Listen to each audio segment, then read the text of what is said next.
நீ பேசிட்டு இருந்த நம்ம முருங்கீரை கேட்டானுங்க எல்லாம் முட்டி கிடக்குது. இப்பதான் பூ வேற இருக்குது. நாங்கள் இருக்கிறத 2 கொம்பு உடச்சி கொடுத்துட்டேன். இப்போ பூவா இருக்குதுங்க, பூவே மாட்டோம். அதான் குப்பை வைக்கிறது டப்பா தூக்கி போயிட்டாங்க. இன்னைக்கு வந்தவனா இப்போ கேட்க நான் என்ன பண்ணுவேன் போட்டு போயிருப்பான்.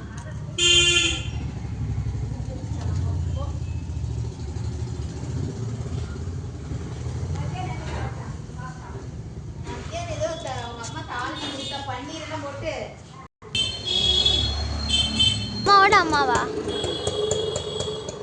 ஏன் பாட்டி பைத்தியம் இல்லையா?